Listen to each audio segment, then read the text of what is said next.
All right, I think we're Welcome going. to this episode of Puck Drop. Of course, due to COVID-19, we are unfortunately stuck inside. I shouldn't say stuck inside, I should say stuck out of the studio. As somebody who loves TV and loves just talking about the Devils, it really does suck to not be in the studio. But we're here today.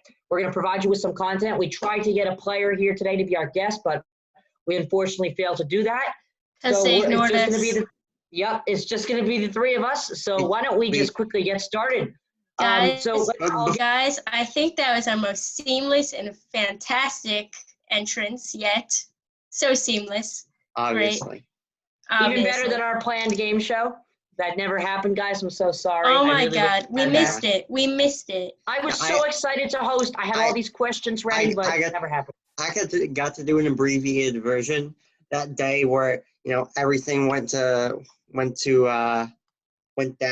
and everything was canceled. I got to do an abridged version, but we never did a live version for TV. But yeah, we never had our true finale. Okay, so let's get right into the elephant in the room: coronavirus and hockey. What's going to happen? What's happening? Who, what, when, why, how, where? Can I start? Yeah. Of course. All right. You're the boss. You're the czar of time. This pause came at a bad time for the Devils. They were Absolutely. They were on a hot streak. They had in recent weeks, they'd beaten the Blues, the Rangers, who are red hot going into the pause, which, I'm happy about this, but it really, really hurt the Rangers. Better this time than it was the time they made the playoffs. Yeah. Although they only won one game. I love playoffs. Yeah. They had beaten the Capitals, and they've beaten I was going to say the Golden Knights, but they actually lost to the Golden Knights. And honestly, see what's happening? We're all blanking out because the coronavirus has just messed it up. Most people don't even remember what day of the week it is anymore. I remember what day of the week it is. I know. I have no idea. I think Thursday. It's Tuesday. I don't even know anymore. It's Tuesday, Ryan. Are you okay? I've lost it. I also love how even though we're not in the studio, we all love to talk over each other, even over Zoom. It's just what makes it true. So true. LOL. Did you just say LOL, not in text, Ryan? Yeah. Some things will never change. No, that needs to change. We gotta get back on. We should get back on topic. But I personally think the season will resume, but it's not going to be until late June, at the early July at the earliest. I don't think it's going to make sense to resume. I think everybody's moved on. Here's something that you probably didn't see. If the NHL cancels the rest of the season, they lose $1.1 billion in revenue. Yeah, but they're also going to have to compete against a bunch of other sports, which will make that revenue go down. And there's not going to be fans. Exactly, which makes even more revenue go down. The only people who are really losing out is the TV companies. NBC Sports is really losing out. I honestly think they're the only ones. If they resume, even without fans, it's only a loss of like $600 million, which is still a ton of money. Only $600 million. It's still a ton of money. $600 million. But it's still half $500 million less than if they just completely canceled the season. Okay, here's my thinking. So it doesn't make sense to resume the season. Not only from a financial standpoint, I can test you on that point, Jacob. Because that's the most important standpoint. Financial is most important for sports leagues nowadays. Well, I can test him on the financial standpoint. There's not going to be fans, and that's their main source of revenue because the main point of sports is TV and fans. But, fans are a big chunk of that, and TV, maybe the companies are not going to be too happy about paying money for an abridged season. And another thing, less importantly, but still high up there, is like a logistical standpoint. If the season resumes, they'll need to go right into the playoffs. There's not going to be a regular season. But actually, those playoffs, the NHL said that they're. The NHL said that Do you know what It I wouldn't saw? be fair, but it wouldn't make logistical sense. Hold on, let me finish what I was saying. It Okay. wouldn't make logistical sense at all to start in the regular season because even if they go into the playoffs, those playoffs would go into late July, which is the height of the off season. Teams would only get so much of off season, and hockey is a tough sport. Players need to rest for like 2 months in Absolutely. between seasons Can I say because something? it prevents yeah, go ahead. Well, first of all, there's one thing I saw for playoff format, which is called the 68-game rollout, which credit to the Ontario Hockey League, with a juniors league, for that idea. But basically, they go from the standings from every team's first 68 games of the season, because every team has played at That's least stupid. 68 games, and that'd be actually good for the Devils, because that means that Arizona misses the playoffs, and they get Arizona's pick, unless it's a top 3 pick. Vancouver makes the playoffs, which is good for the Devils, because that means they get Wait, their I thought pick this year. I thought it was good if the Arizona Coyotes make the playoffs. No, it's good if they miss, because then the Devils get like a top 10 pick, most likely, in a really good draft. No, I'm pretty sure they need to make the Well, playoffs no, because and win a playoff game. it's if they win a playoff round and Taylor Hall resigns, then they get the first round pick next year, or a second round pick if one of those two things happen. But none of those two things are going to happen. So you'd much rather want to have the good pick in one of the best drafts of all time. It's projected to be it. See, the way I think about it is that no matter what happens, no matter how the NHL does this, it's not going to be fair to some of the league. And it's not going to. It's not going to be We're always good. going to wind up with a complainer. There's always going to be something that's not fair. That's not just for the NHL. The NBA is going to have the same problem. Even the NFL is going to have a problem. They haven't even started their season yet. People are going to be like, this team should have won because they have, like the Kansas City Chiefs, they have a great crowd, things like that. Every single league, this includes the NHL especially, but every single league is going to have somewhat of a team that's going to try and make an excuse for why they didn't do better, and that's because of the coronavirus. Look, honestly, it wouldn't make sense to just resume the league because I think I always pair the NBA and NHL in the same boat because, they're kind of similar with fans and logistics. So they're run the same way. 82 games, best 4 to 7 playoff rounds. Yeah. We could talk about that later. But okay, so the NBA and the NHL are the 2 seasons that were cut short, correct? Those were the Correct. 2 seasons. And the XFL. So if That doesn't count. That doesn't count. That's not one of the 4 major American sports. Correct. The MLB didn't even start, so. Okay, I was going to get into that. They were in spring training. That's pretty important. They make money off spring training. No, kind of. Yes, it's the spring training. Believe it or not, the MLB spring training is the form of preseason in all of the major sports that makes the most money. That makes sense. Okay, well, they play the most games. They get the bigger crowds. So that's everything. Getting back to my point, if the NBA and NHL resume, then it would go into late to midsummer, and not only would players not get enough rest for the upcoming season, which would have effects on the coming season, which they would not want very much, but then agents and scouts and stuff wouldn't have enough time to get deals going because they would only have maybe a month to get the deals going. That's not nearly enough time. Yeah. You're not considering something. The NHL is willing to start next season later and end it. But why are they willing? It doesn't make sense because don't want. Why would? What an NHL insider on TSN came up with an idea for a possible playoffs, and it would be like a training camp / regular season in early to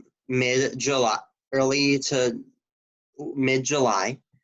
Yeah. And then you do playoffs from mid-July until April, beginning of September. Oh. And then you do an off season from September to November. And then you do the regular season, the 2020-2021 season just ends a little bit later. It ends late June instead of early June. Here's So what I then say we have they a do. whole cycle for the next 100 years where the season ends later. I don't think that's what the No, you NHL don't, wants to get because- into right No, now. you don't, because they can have a shortened off season by 1 month. It wouldn't change much. Can I also say- I'd like to differ Guys, from guys, that. guys, let me say something. Just one thing. I just want you to consider this. I know that soccer is not the discussion here. I know nobody cares about what's going on in the English Shut up Premier League. about soccer. Okay, can I say one thing though? I was watching ESPN FC, and they said that it wouldn't be fair just to cut this season off short. They have to play the season in full, and then they make the next season shorter. Yeah, okay, that makes sense. Because it's fair for everybody. You have to finish this season. Yeah, you got and a then lot next of season is unfinished shorter. narratives. Like we need to finish all the narratives that got broken down. For one thing, it's not fiscally responsible, which is the point of all these leagues. And for another thing, but on the other hand, you got to finish all these narratives. Which, I mean, if we do a short next season, we could finish all the narratives, and this season keep all the narratives going. Like, will the Lightning get rid of their playoff failure reputation? I don't know, because they're not going to finish the season. I think we should move on to the next segment. I agree. We can which talk is- about this all day long. Yeah. Yeah. And everyone's heard all this stuff already, but so let's move on to the next segment, which is a season review from the 2019-20 season. It's from the season opener. So I guess we'll start there for the season review. And I still get PTSD from that game. I'm not gonna lie. We are the I kinda- ones who blow a 4-0 lead. Still And do you know remember what? that. I was there. I was in the building, and that was probably definitely the most electric Devils built time. It was I'm trying to think of how to phrase this. The most electric Devils crowd since the playoffs of 2017. Yeah, it 2017. might have been. Probably was a little less electric, but it was almost like the crowd was riled up and cheering the entire That's time. because It was that's all red because- jerseys. it's like a metaphor for how the season played out. We got so hyped up in the summer because of the PK Subban trade, which now we realize Jack Hughes, Gusev. Yeah, now we realize that a lot of those moves never paid off. That's not, well, first especially of all, Subban. you can't say drafting Hughes hasn't paid off yet because it's been one season.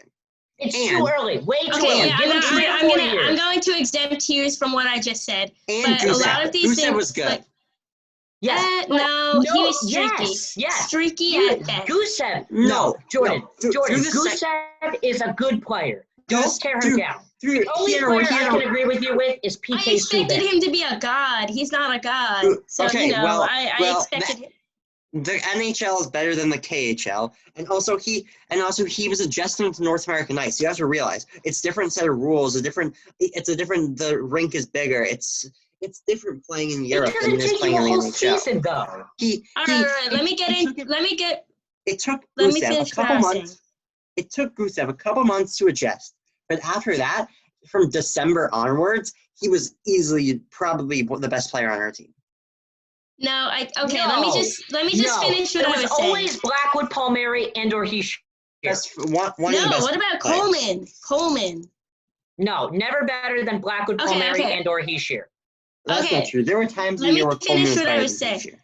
Let me finish what I was saying. It's like we were so hyped up for the beginning of the season, and in the back of our minds, we all knew that some of these things they did kind of irresponsible and may not play out, but we were still hyped up anyway. And then we went on a 6-game losing streak and then lost all hope. Yep, and and we kind of just lost all hope again. I mean, like, I mean, it's kind of good for us that if the season doesn't resume, because then we can say that nobody wins Can I because throw a what if out there? Sure. What if the Devils don't blow that home opener and win the game? Let's say 6-2. So what happens? John Hines gets fired a game later. No. Like, a game later than he did. The season gets suspended, and we get even more mad because we had one more win in our belt. Yeah, we would have been at Hockey 500. No, but you have to think about it. Yeah. Say they lost the next night. They went into Buffalo and lost like 7-2. But their morales were probably super low from blowing a 4-0 lead the night before. I got it. Okay, I'll answer this what if. So Morale was instead more of of a an six, NHL 20 thing. so I think they would have not gone on that 6-game losing streak. They would have started the season off well, but they would have had the same problems that they did for the rest of the season. So it would be inevitable that they would go into a beginning of the season level skid, and then we'd be right back where we are now. The difference Honestly, is I think- the times. I think right now, if the Devils won that first game of the season, and I think that the Devils would be they'd be much higher in the standings. I think they would have like 60 or 76 points around there. They'd be like relatively close to a playoff spot, like five-ish points, but still not in the playoffs. Guys, I have to interrupt you. I'm so sorry. Breaking news. This doesn't have to do with hockey, but it is crazy news. You guys all know how Brady's on the Buccaneers, right? Yeah, Rob Gronkowski wants a reunion. Wants a reunion. That's crazy. Yes, that's crazy. Imagine the two of them playing in a stadium with no fans. Oh, wait, I can't even imagine a game played in a stadium with no fans. Okay, so. Oh, yeah. I mean, do we care about that, though? Anyway, rest of the season. I have some Devils news. What? Let's do it. Not sure if you guys saw this earlier today. It was revealed on TSN Insider Trading, which is basically like a show that all the major insiders in the NHL do. It was revealed the Devils have been interviewing a bunch of people for the head coach position, including Gerard Gallant, who is the head coach of the Vegas Golden Knights for 2.5 seasons and was fired for literally no reason. Oh, yeah. I remember that. Why was he fired? Nobody knows. Okay, yeah, so really, guys, Vegas has not been the same as they were their inaugural season. Last year they were. No, but this year they've been good.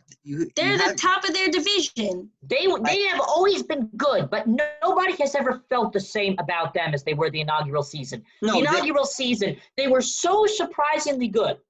People couldn't wrap their heads around. That's because they were an expansion team. We had low expectations, and the next year we had high expectations, and they failed to meet them because they're an expansion team. And then this year they were topping their division. Well said. But Ryan, you weren't really watching hockey at the end. You were only kind of loosely following the Devils, but the Golden Knights were like kind of on a roll in the second half of the season. I know. I watched a couple games, and also I get notifications from them. They were playing really well, but it didn't feel the same. I mean, that's because it's not the inaugural season. Yeah, and because everyone was bothered by the coronavirus news and all that. Not really. Anyway. Yes, okay, really. So, all right, so let me talk about the new coaching, like the open coaching position. So if they, I think excluding all variables with the coronavirus, just assuming this was a normal time, New Jersey would be an attractive opening for any coach because they're walking into a situation where there's a lot of talent, there's some holes to be fixed, that a coach needs to be there to fix all the holes. It's a young team, lots of talent. With a good coach, the team could go on to great heights. For the GM to work with. Absolutely, and a lot of draft picks. There's a lot of opportunity in New Jersey for the right coach. John Hines was not that right coach. I mean, we all saw it coming, but I thought he was a good coach. I thought he was a solid coach. He just had a bad year, and that really. Well, Ryan, you're wrong, and everyone knows you're wrong. Jordan, you're a bully, and everybody knows you are. Yeah, that's true. John Hines, he got nominated for best coach that year when the Devils made the playoffs, but. Like we all know, they got to the playoffs in spite. And Keith Kincaid for Keith Kincaid for part of the year. John Hines, they got to the playoffs in spite of John Hines because Taylor Hall was a god, and I don't think Keith Kincaid would have had the year that he had without Taylor Hall. You know what? I think Taylor Hall would have 100 points if John Hines wasn't their coach he had 93. He was 7 points off. a lot of coaches have different systems. John Hines had more of a defensive system. Are you kidding me? The 2010s were It wasn't a horrible good for defensive defense. system. It was not a good Okay. defensive system. There was more of a defensive system than an offensively minded system. So if the Devils had a coach that had more of an offensively minded system, then I think Taylor Hall puts up 100 points in that year. But anyway, that was 2 years ago. We should be talking about this year. And do you want? Yeah, get over it. Do you want Okay, so this season first was half just of the season? The Devils had probably the worst goal. Besides the Red Wings, had the worst goaltending in the entire NHL. The second The half Red of the Wings are season, not an NHL team. No. It was Mackenzie Blackwood was good all the way through. It was except for October, he had a really bad October. okay, when he was Yeah, not that is true. He had a terrible October. when he was Jake. not Jordan, good, whatever his name is.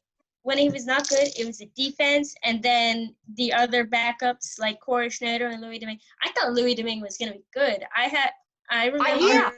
I was so excited for him. I thought he was going to be the next Because I Stephen looked at King. his stat Similar li- story, all that. I looked at his Do stat you wanna know line when something? I found out about him, and then I like jumped for joy. And I Do- remember one show, Do- I forget which episode, but if you ever find it, you could Mm. quote me on this. I thought that he was gonna be that he was gonna be like the best number 2 in the NHL. You want That's to know what I something? thought. Oh, not that Yeah. far. No, I wasn't thinking that. I thought he was going to be better than Schneider, and you know what? He was better than Schneider. Can I say something? I I think thought he was Schneider going to help the passed him. team. I thought he was going to help the team get back on their heels, and he was just going to be an average goaltender. That's what I thought. No, Well, but Let's be honest. Louis the Dev- Domingue was always bad. And then remember when Corey Schneider had that awesome stretch? Do you Yeah. guys remember that? Do you want to know I something? remember that. What- He do you wanna know- was like, I feel like though he wasn't. That didn't make him good. I just felt like he just had a run again.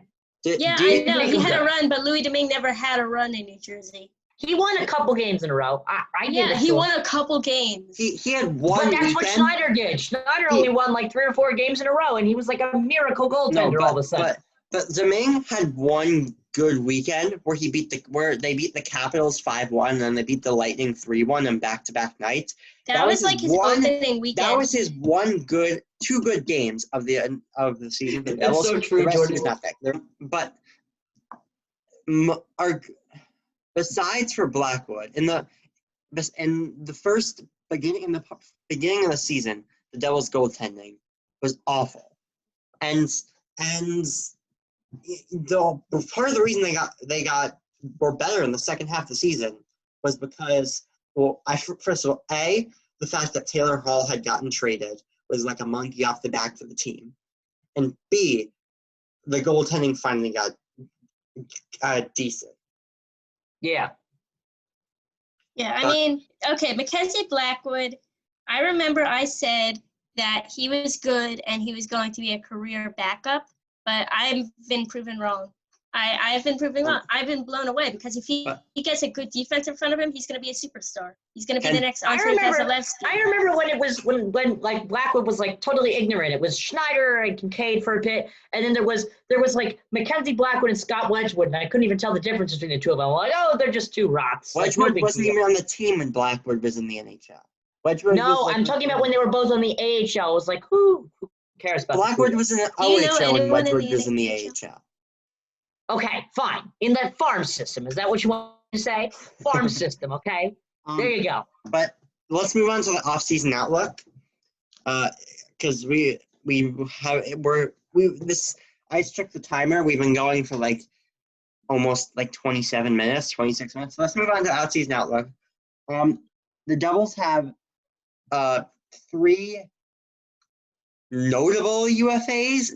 Nothing major. They, traded all their major UFAs. Kevin Rooney is a UFA. I think if he wants Who to cares? stay, Who cares about Kevin Rooney? they could probably get him for like $925K if he wants to stay on a cheap deal. Same with the 2 other notable UFAs, which is Freddie Clayson and Dakota Mermis. I don't know who either of those two Future are. I know who Norris Clayson Trophy is. winner, Clayson's pretty good. future Norris Trophy winner Dakota Mermis. But I think those guys can stay if they want on like a really cheap contract. But it's where the RFAs where the Devils are in a bit of trouble. Joey Anderson is an restricted free agent. Was Yeah. Joey Anderson really the lifeblood of the team, though? No, Well, okay, no, hold but you don't on. have to be the lifeblood Joey of the team Anderson. to have some value. But, for I example, think no, wait, one thing. Wood. Everybody knows Wood, right? He's just like, people are like, oh, he's not the lifeblood, he's bad. Like, I heard Yeah, this he from has your value. grandpa- Joey Anderson has way less Jordan value than Cooper. Miles. Well, Wood. no, Are you because kidding me? Jordan, just let me say this, Jordan. I heard this from Jacob's grandfather, and he was absolutely correct. Wood is not the lifeblood of the team. He hardly meant anything to the team, but he's just that player you need on the team. He's aggressive. He's not afraid to do He brings out of energy to the box team. stuff. Yeah, Exactly. he That's brings what I'm trying energy say. to the team. And you know what? I value Wood- Miles Woods highly because he's a good fourth liner or a good third liner. But Joey Anderson, what does he bring to the table? He's He could okay. be like First of all, Wood. were you You even never watching know. him towards the end of the season? Anderson No. was one of the best players defensively on the Devils That was funny, Jordan. at the end of the season. He also really stepped up his offensive production compared to last season. I think Anderson will be signed to like a 1 or 2 year deal. He'll make like maybe $925. All right. Who are 950K. other RFAs? There's some other fringe NHL guys, prospects that could make the NHL. Nick Merkley is a restricted free agent. No, Merkley, I feel like Merkley's got something in him. It's just me with But Merkley. there are 2 restricted free agents that have arbitration rights, which means that if they are not signed before their scheduled arbitration meetings, then the arbitrator will decide how much they get paid, and that is Mirko Mueller and John Hayden. I think they both stay Mirko for. Mueller. I don't care about John Hayden. Mueller, They like. both John stay for- Hayden's nothing. Now, but the next 2, Jesper Bratt and Mackenzie Blackwood, are both restricted free agents. We need to Jesper keep Mackenzie Bratt and Mackenzie Blackwood. We need to keep Jesper Bratt. 100%. Yeah. Both of them. No, We need they- Yeah, both of those are we desperately need. Jesper Bratt If we provides buy okay those, the whole offensive. rebuilding process sinks. I think Bratt signs a 3-year deal because there's going to be a lot cheaper contracts because on cheaper money, but not that long of term for players, just because they know that the cap is really low right now, or is most likely going to be low, and they're not going to make as much money as they would in a few years. So I say Bratt signs a 3-year deal. Blackwood signs a 2-year deal. That way they'll I both think this still all be. depends on who the GM is going to be this offseason. Is it going I to think be it's Tom Fitzgerald. Fitzgerald? Okay, if it's Fitzgerald, then I think they're going to be kind of like fiscally responsible with their players. I mean, I'm all for signing Blackwood to a decently long contract because he's young. All 4. It's got to be 100%. I'm in. No, Did- but we've only had 1 year production out of him. Yeah, I so was gonna we say- gotta see. We don't want I him say to you end sign up him to like a Schneider. I agree. I say you sign Blackwood to like a 2-year contract, and if he can consistently prove that he can be as good as he was this year, then you sign him because he'll still be RFA in 2 seasons. Then you sign him to that long-term contract where he will make $5-6 million for 5 or 6 years. But I disagree because if you sign him to a 2-year deal, he's going to get, no doubt, he's a good player. He's going to get hot in those 2 years, and he's going to be one of the best goalies. Like, he's Yeah, going but to you be have to one of think the about best it like young this, goalies. Jordan. Jordan, you have to think. Wait, Jacob. You have to think about it like this, Jordan. Imagine we did that to Schneider. Schneider would have been off our plate. He would have been bad on another team. Yeah, But, what I no, mean, we that's did sign Schneider because we signed Schneider to a really big contract, and he was good for the Devils for a majority of that contract. And then he got injured, and his confidence went and then he sucked. You know when his contract expires, Jacob?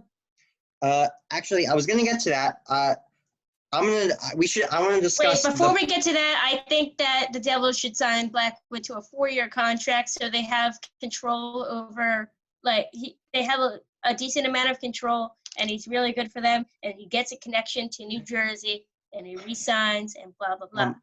But the Devils have $55.3 million spent. I was saying spent because I have no idea what the cap is going to be, but they will have one of the highest, top 2-3 in cap space in the entire NHL. But let's talk about their best contract and worst contract. For best contract, I think it's probably Kyle Palmieri or Damon Severson. for best Paul contract. Mary. I'm not an expert on Palmieri contracts, makes- so I don't know either of their contracts. Palmieri I'm makes not an like expert on contracts either, but Palmieri is a secure, good player. Palmieri makes 4.5 million, Oh, that's only amazing. for one more year? Kyle Palmieri's production, that's amazing. but it's only for one more season. Damon Severson makes 4.17, which is very, very fair for him for 3 more seasons. Wait, he makes 4.7? He makes 4.1 more than 4.17. okay. 170 million. No, 170,000. Sorry. Yeah. Yeah. Um Well, and for worst contract, I have 2. Corey Schneider. who makes 6 Corey million Schneider. for 2 more seasons, and PK Depressing. Subban, who makes 9 million for 2 more seasons. forgot. Oh my I God. didn't even know PK Subban's getting Subban. paid that much. He's getting That's paid because $9 he million was. for 2 more seasons. That's because we pay him like he's on the Canadians. Oh, Should be he was- paying him like he was. he was signed to that contract when he was on the Canadians. I know. Oh, what? Oh, right. That makes sense. He was signed to that That's a contract when he was terrible on the contract. Canadians, and he was really good. And then he was traded to Nashville, and then when he was traded to, only reason he was traded to the Devils because they were the only team that were willing to take on his full $9 million cap hit. That's because we had so much cap space, and we should have gone for Erik Karlsson or Erik Karlsson was someone in the like UFA. that. He signed $11.5 million for 8 years with the Sharks. I still laugh at that's that bad. contract every time I think of it. No, for an injury I get it. He's good. But that's the money that you give to a 25-year-old prime Erik Karlsson who carries his team to the Eastern Conference Finals. With a Is broken everything okay, foot. Jacob? That's Is there not the something money. going on behind there? That's Eli. Yeah, I mean, that's just an example. Like, we should not have taken on PK Subban's contract. We should have gone for, because we saw glimpses of what Easy PK for you Subban to was going say. to be in Can I say Jersey something? when he was in Nashville. Easy for you to say, Jordan, because what if he stayed on Nashville and was a really good player? Yeah, he might have just He had wouldn't have been. he might have just had a down year. I say wait till next year. I And what think if he will. next year? I think You're he'll right, have a bounce Jacob. back year. What if next year he comes No, back? he's declining. He's a He had a star down player. year. He had the worst. He's not going to be, because you know why? He had the worst year of his career in Nashville. Then they traded him to New Jersey, and then he topped himself. He had the worst year of his career again. So I think he's just a declining player. I mean, it's a bad He's like contract. Schneider. He's To winding be down. fair on He's the like Canadians, Schneider. though, I think he will bounce back next year. I think he'll put up around 35, 40, 30, like 35-ish points next year and bounce back slightly, but definitely not be the defenseman he was when he was nominated for the Norris Trophy a few years ago, or when he even obviously won the Norris Trophy in like 2013, the Canadiens. yeah. 2012. I mean, But- I'm gonna cut a little slack for the Canadians when they sign that contract. Good contract, because what is he, 30 now? So they signed it they signed it when he was young and good. So they would have controlled him into his like early mid 30s start, which is basically just, they thought the start of the decline, and I thought that was going to be the start of the decline before that bad year in Nashville. We should wrap up soon, but first I'm gonna go over some of the rookies that could make the team next season. Ty Smith. First of all, Ty Smith, yes, for sure, he's making the team. So excited for him. The Devils' left So side excited. is probably the weakest left side in the entire NHL, and that basically guarantees Ty Smith a spot, who just yesterday won WHL Best Defenseman in the Western Conference. I have a good feeling about Ty Smith. Same thing as Nikita Gusev. I don't have a good feeling. Let's see, about Nolan Gusev. Of Foote. course you don't, Jordan. Nolan Foote is on the rookie watch, and he was acquired in the Blake Coleman trade. He's our second best prospect, and he had an amazing year in Kelowna, an injury-prone year in Kelowna, and I think he's turning pro next year. I think he spends a year in the AHL. He definitely could get some time. I don't think he makes the team at camp. Kevin Ball, who was Kevin acquired Ball in the Taylor from Hall the trade. Hall trade. Yeah, Yeah, I'm excited for that guy. He's supposed to be like a. I think he has one more year in juniors, and I think he spends that one more year in juniors developing his all-around game, because he he does need to work on his offensive ability slightly. His skating and his defensive ability and his checking, all that on the defensive side, he's amazing. And he's a really good skater for how big he is. But he needs to work on his offensive game a bit more, and I think he definitely should in the OHL next season.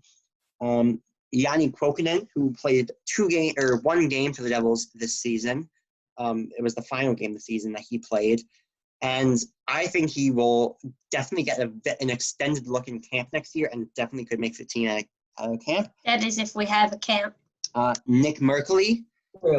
who put up 2 points in 4 games for the Devils this year, including his first NHL goal. And I thought, tell me if you guys agree, I thought in the 4 games Nick Merkley played for the Devils, he played really well. I didn't I pay wasn't paying attention attention to him. to him. Yeah. I can't make a judgment on him. Well, I Sorry. was watching him when he was playing. He was really hard on the puck. He got into the corner battles. He kind of reminded me of, like, not gonna lie, he kind of reminded me of Blake Coleman. But What? Why? It's really young. I'm not gonna make any comparisons. Okay, so let's And the wrap this final up. rookie I have on this list is Gilles Sen. This is the last Gilles guy. Sen. Is Ooh, Gilles ooh. Sen. He played one game, I think one game for the Devils this year, and he played really well against the Blue Jackets. It was a 5-1 loss, but 2 of the goals were empty netters. And I thought he played really well, and he's like 23 or 24, so I think if he doesn't make the team at a camp this season as the backup goalie, then I don't think he's going to be an NHL goalie. Where's Schneider going to go this year? What are we going to do? Throw him back to the AHL? Probably. Trade him. And no one's going to take on his contract. Sorry. Should we bring him down to the OHL? I think, you know what, though? The NHL might be something I haven't brought up yet because this is something that I'm really doubt will happen because the NHLPA will not allow it, most likely. Compliance buyouts. Do you guys know what compliance buyouts are? I No. feel like I've heard of it in other It sports. basically means that they get a free it's the same thing as a regular buyout, except it doesn't count against the cap. If the Devils get a compliance buyout, they're using it on Schneider. Okay, No question. Yeah, absolutely. I agree. I- But I'm anyway, just sad to see Corey go, but yeah, whatever. I know. I feel like I he was love a good Corey, player but- in his prime, and I'm going to miss him. But it's time for him to go. He's no longer, Anyway, just like Taylor Hall. we He was a good player in his time, but his prime is gone. Taylor Hall's still in his prime, and I think he's gonna have a huge bounce back here No, he's next year. not. He's Oh, not. okay, He's taking a guys. break. But If we start on this We gotta track, start wrapping it up. 100%.